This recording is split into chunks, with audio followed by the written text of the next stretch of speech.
Hi friends, இன்றைக்கி நம்ம செட்டிநாடு ஸ்டைலில் எறா தொக்கு எப்படி செய்யலான்னு பார்க்கலாம். அதுக்கு நான் 1/2 கிலோ எறா வாங்கி தோல் உரித்து சுத்தம் பண்ணி மஞ்சள் போட்டு நல்லா கழுவி எடுத்து வச்சுருக்கேன். 4 பெரிய பெரிய வெங்காயம் சின்ன சின்னதாக கட் பண்ணி கொஞ்சம் கருவேப்பிலை. இப்போ செய்யும்போது என்னென்ன போட்டு செய்யலான்னு பார்க்கலாம். இப்போ அடுப்பில் சட்டி வச்சுட்டு தேவையான அளவுக்கு எண்ணெய் ஊற்றிக்கிட்டு, எண்ணெய்லாம் நான் எப்போவுமே சொல்கிறது தான், உங்கள் விருப்பப்படி. இப்போ இதில் என்னென்ன சேர்க்கலான்னு பார்க்கலாம். இப்போ எண்ணெய் சூடாகிடுச்சு. கடுகு உளுத்தம் பருப்பு போட்டுக்கலாம். கடுகு பொரிக்கிட்டோம். இப்போ கடுகு பொரிஞ்சிச்சு. கட் பண்ணி வச்சுருக்கிற வெங்காயத்தை இதை சேர்த்துக்கலாம். கருவேப்பிலை. இப்போ வெங்காயம் நல்லா பொன்னிறமாக வதங்கட்டும். எண்ணெய் கொஞ்சம் தாராளமாக ஊற்றிக்கோங்க ஃப்ரெண்ட்ஸ், ஏன்னா நம்ம வெங்காயம் அதிகமாக போட்டிருக்குறோம், அதனால். இப்போ வெங்காயம் எல்லாம் நல்லா பொன்னிறமாக வதங்கட்டும்.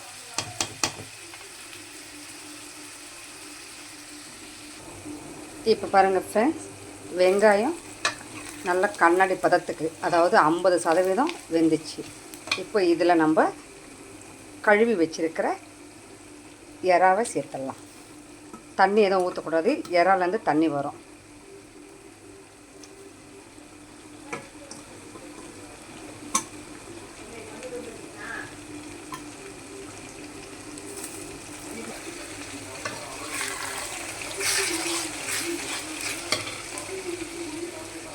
இப்போ தேவையான அளவுக்கு உப்பு,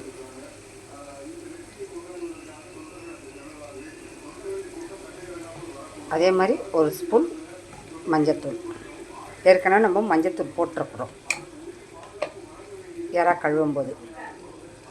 இப்போ இதை நல்லா கிளறி விட்டுக்கலாம். இப்போ நல்லா கிளறி விட்டாச்சு.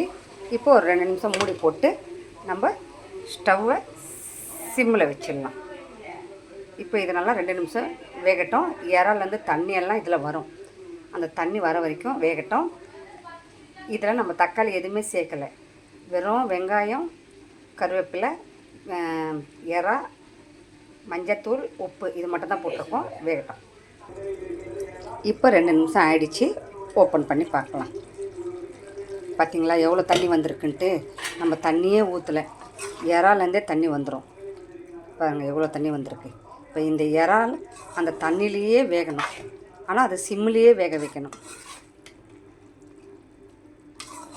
வெங்காயமும் எறாவும் எல்லாம் அப்படியே மசாலாலாம் அதில் பிடிக்கணும்.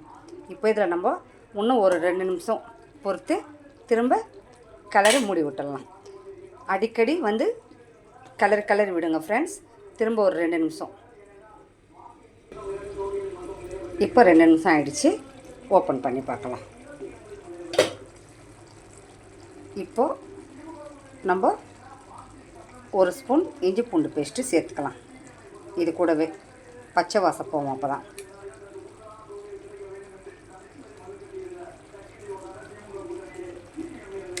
இஞ்சி பூண்டு பேஸ்ட்டு கொஞ்சம் அதிகமாகவே சேர்த்துக்கோங்க, ஏன்னா கவுச்சி வாடன்றது இருக்காது. இப்போ இதை நல்லா கிளறி விட்டு மறுபடியும் மூடி போட்டு ஒரு 2 நிமிஷம் மூடிடலாம். இப்போ இன்னும் திரும்ப ஒரு 2 நிமிஷம். அப்புறம் மசாலா எல்லாம் என்னென்ன போடுறேன்னு சொல்கிறேன் உங்களுக்கு. இப்போ 2 நிமிஷம் ஆயிடுச்சு. ஓப்பன் பண்ணி பார்க்கலாம். இப்போ பாருங்கள், இஞ்சி பூண்டு பச்சை வாசனைலாம் போயிடுச்சு.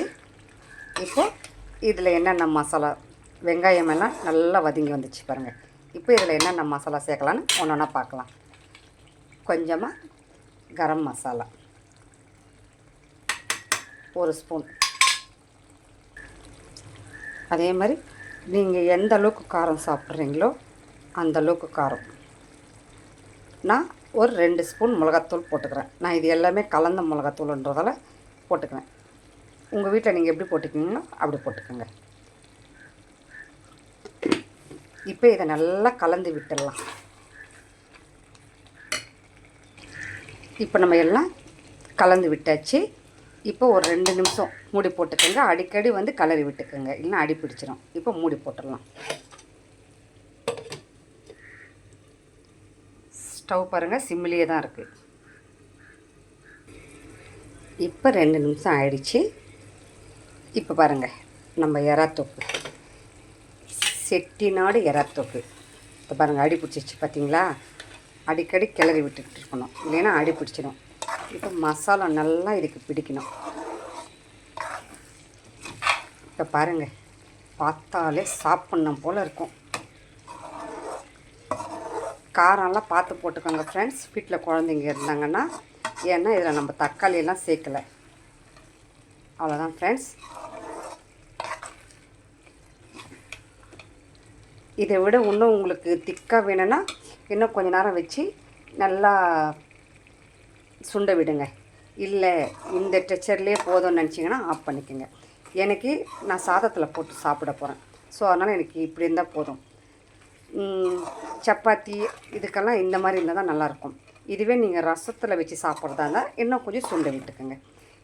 எனக்கு இந்த இது போதும்.